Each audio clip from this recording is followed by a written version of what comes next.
The TCS Q3 numbers are here at $4,145 million, 4.14 billion. Over to you, Reema. Well, Lada, after the disappointment on the macro front, even TCS's top line has missed expectations for the 6th straight quarter now. Dollar revenue growth has come in at $4,145 million. That implies a sequential contraction of 0.25% versus expectations of a 0.7% growth, which means compared to analyst projections, the miss has been close to about 1%, and this is not going to go down well. Let me just quickly plug in the rupee revenue. 27364 is what the company has delivered in rupee terms, and that is close to about a 0.7% growth. Again, slightly lower than analyst projections of 1.5% sequential growth, but the top line is not looking good.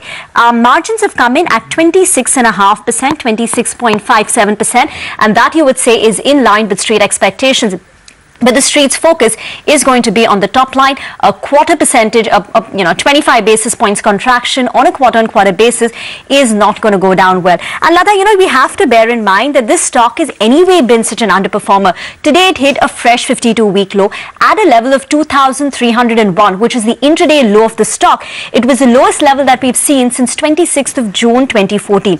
This stock has been an underperformer compared to peers. It's lost close to about 10% since its Q2 earnings. And compare that to an Infosys or a Wipro, which are only down about 6.5%. So TCS anyway has gone in with muted expectations. The street scaled down their expectations after the company came out with a profit warning in December when they said that the Chennai floods will have a material impact on the Q3 revenues. So earlier the projections would have been a 1.5% growth in Q3 because December is a seasonally weak quarter. Then we got the profit warning because of the Chennai floods. Then the street scaled it down to about a 0.7% growth, and this time around the companies even missed it and come out with a minus 0.25% growth, so missing our expectations by nearly 1%, and this is not going to go down well. So a little disappointed. I think what could alleviate the situation is what we hear from the management. But Kritika is there at the scene. Kritika, what are you picking up? Well, we have the headline numbers right now with us. We are yet to await the detailed press release, which will give us a breakup in the kind of deal flow that they've gotten. So let me just quickly rattle off the basic numbers that have come in right now. For the third quarter FY16, revenue in dollar terms is at $4,145 million. So that's down by about 0.5%. Constant currency growth is up by 0.5% in terms of revenues. Now in the IFRS rupee terms, revenues have come in at 27,364 crore rupees, so that's up by about 0.7%. Again, as I said, constant currency growth is still up by 0.5%. Net income 6,109.5 crore rupees, that's also up by about 0.9%. Operating income 7,276.2 crore rupees, down by 1.1%. Margins are down by 48 basis points, so coming in at about 26.6%. So margins in line, but on most of the counters, this was expected to be a seasonal weak quarter. Reema, we've been talking about this for quite some time. We need to get a breakup of the exact impact of the Chennai floods, of the currency headwinds, of the seasonal furloughs that have... Kritika, just to reconfirm, you said constant currency growth is at 0.5%? Yes, 0.5%, up by 0.5%. Okay, that's and constant currency. Sure, and what about the volume growth? Volume growth we don't have. So this is the basic headline numbers. The press release should be out in another 1 or 2 minutes. So that will give us a breakup of the exact volume growth, the pricing, the attrition, the utilization. So another couple of minutes for that. So all in all, looks like a flattish quarter as we had expected. Well, it looks like a bit of a miss to me. The company has disappointed in the top line for the 6th straight quarter. But Deepak Shenoy of CapitalMind.in joins in now. Deepak, how are you reading TCS's basic numbers? A constant currency growth of 0.5%, dollar revenue growth down 0.25% on a sequential basis, even as the company has met street expectations in the margins, EBIT margins at 26.5%. Your first take. My first take, honestly, I don't know the bottom line number, but I think top line has grown 10% year on year. This is tends to be a weaker quarter because of the holidays.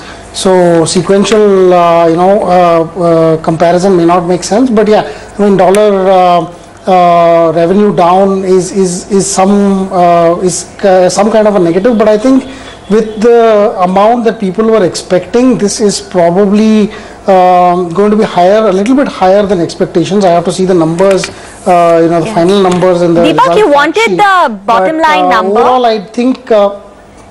Okay, to give you the bottom line number, 6,109.5. So that would be a sequential growth of 0.9%. And that is actually looking not so bad, because our expectation was close to about a 6,000 crore figure. So compared to our expectations, it's beaten our expectations by roughly about 100 crores. So bottom line has met, and in fact there is a marginal beat. Absolutely. In fact, 6,100 was the number that I was looking at. If they come up above, I think that's a significant positive for TCS. Given the fact that it's at an 18-month low right now, the stock should recover a little at least tomorrow. Okay, so your initial take is that given the bottom line beat, the stock perhaps could recover a little bit tomorrow. Sarabjit, come in and give us your initial reaction to TCS between a top line miss and a bottom line beat. What would be your call on the stock tomorrow?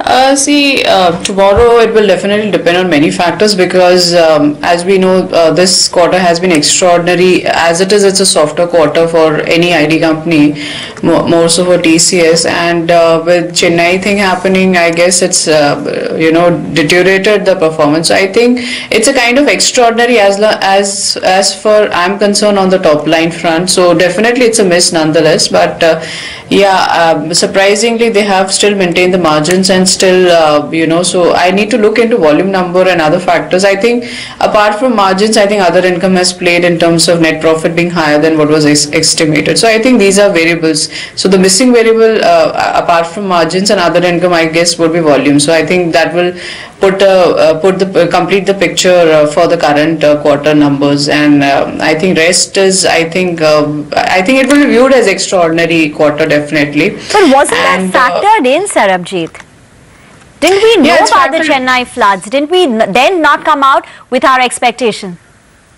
No, I'm not saying, but I think it would. I think probably there's a mismatch in assessment and what they have been able. So I need to figure out how much is because of Chennai. That's what I'm trying to tell you. All right, just some more. Just some more details that have come out. The company's indicated that the digital business has gone up by 4% on a quarter-on-quarter basis. It now contributes 13.7% as of this quarter. Remember, in the prior quarter, the contribution of digital was at 13.3%. Utilization has fallen, so it's come in now at 84.7 or 84.9 compared to 86% in the prior quarter, but that you would have expected because of the issue that happened with Chennai.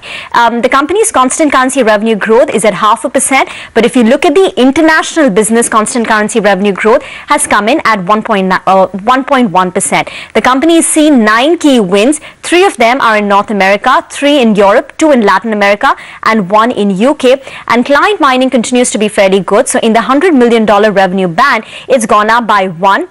So that is a key positive. And attrition has come down, so that also would go down well. So attrition is lower by 30 basis points QOQ to 15.9%. Kritika, you wanted to add something? No, you read up pretty much most of the press release. They have actually interestingly mentioned the international business. So the constant currency growth of the international business is up by 1.1%. So the pressure largely is falling on the domestic. But yes, as you pointed out, the utilization at 84.9%. Chandra has also given a statement saying that all the industry segments have exhibited growth in a traditionally weak quarter. And of course, that's been accentuated by the Chennai floods. The international business has grown smartly, specifically in North America and Europe leading the way, and markets like Latin America, which were earlier, remember, under pressure, have also performed well this time around. Now, they've also given a little bit of detail as far as the digital business is concerned. They've said that they will continue their core focus. They have about 13.7% at this point in time, and they are expecting that to grow significantly and be a driver for the company. We don't have the volume growth right now in the press release, so I guess the management will give us the details, but the number of $100 million clients has increased this time by 1 to about 34, and the $20 million clients have increased to 2. Overall total headcount, gross employee addition at 22,118. So those are the rough figures. I'll go through the press release, but yes, the volume figure now is the only thing that I'm waiting for. You have the attrition figure as well at 15.9%. I think that's what they have been targeting for a while now. Yes, Kritika. Let me go across. Thanks so much for all those details. Let me now go across to Karan Tarani of Daulat Capital. Karan, your initial reading on TCS's earnings? Yeah, I think it's a miss on the dollar revenue, and despite the negative impact of the Chennai factored in, our estimates has come below that. And I mean, it's a negative overall in terms of that. In terms of margins, it's in line with our expectations. Okay. So, Karan, how do you expect the stock to perform tomorrow? I mean, the stock is already beaten down in terms of performance, and in the last 3 months also it's underperformed the broader market. So you could see some kind of negative bias on the stock, but not huge downside from current levels.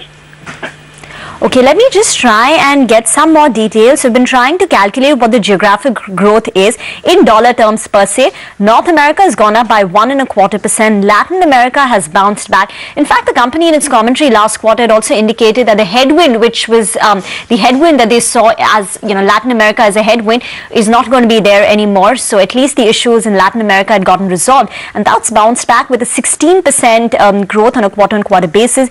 UK is a bit subdued. India has seen a decline of nearly 8%, and Middle East too is a problem pocket, so that's declined by 8.5%. It's North America which is going pretty well, so 1.25% in a seasonally weak quarter, you would say, is a fairly steady performance by TCS in North America, which is their key market. In terms of individual verticals, negative growth is seen in BFSI, telecom, retail and distribution, and I guess most of that would be expected because retail, you generally see furloughs in this particular quarter, in the December quarter in retail. Telecom has been volatile according to the management. BFSI is a bit disappointing, but that has been a little start and stop for TCS. Last 2 quarters were good, but in the prior quarters it was an underperformer. The company is delivered in life sciences, so that's clocked in close to about a 4% growth.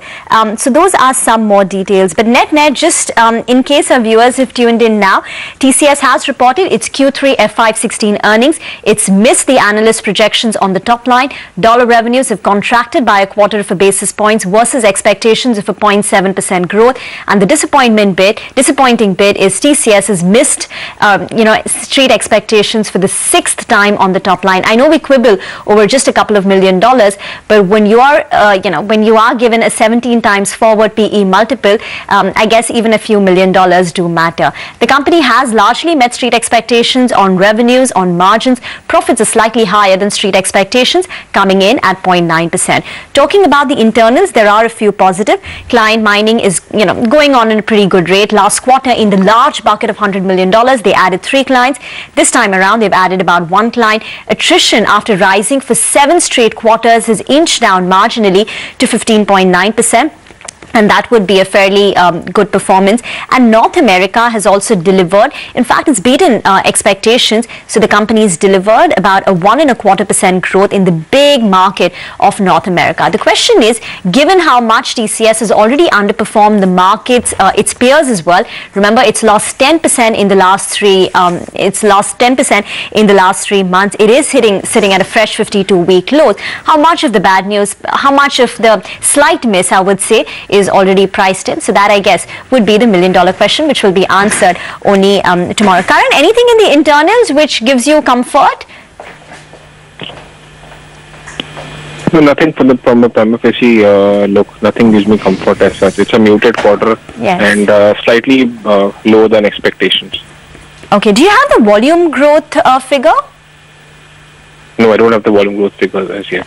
Okay. When we look at the shareholding pattern of TCS, what we observe is that the FIs have slowly been cashing out of TCS. As of March, the FI shareholding stood at close to about 17%, and that's come down to 12.7% in September. December figures are still not out, at least on the exchanges.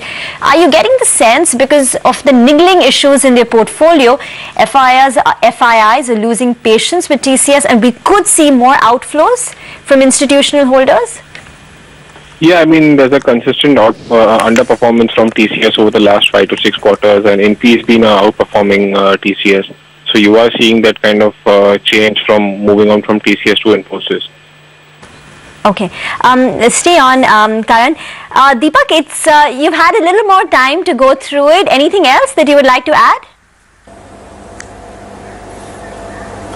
So just went through some of the salient points in the results. I think I might have spoken too soon on the net profit number. It seems to be a touch and go thing. The taxes they've paid this quarter in crores, in rupees, is lesser than they've paid in December 2014. So the miss might, I mean the 6,100 crore number is actually 6,083 net of minority interest, is actually a little bit higher on paper because they paid lower taxes on this quarter. So I believe that once we do a change in calculation, this might actually be a less than 10% profit growth for TCS. So I believe that's not as positive as it initially started to look at. Again, I've not got the full fact sheet, so we'd like to see employee growth, and I think headcount has probably increased because the utilization has fallen. And of course the Chennai impact is there. So unraveling that will take a little more time, but I think overall I'm not, I might say that the profit number that was initially looking impressive isn't quite as much right now. Okay, yes, utilization has declined on a quarter-on-quarter basis, but that I thought you would expect given what happened with Chennai. It's one of the company's largest offshore centers. But that's Chandra speaking. Let's cut across. Good quarter from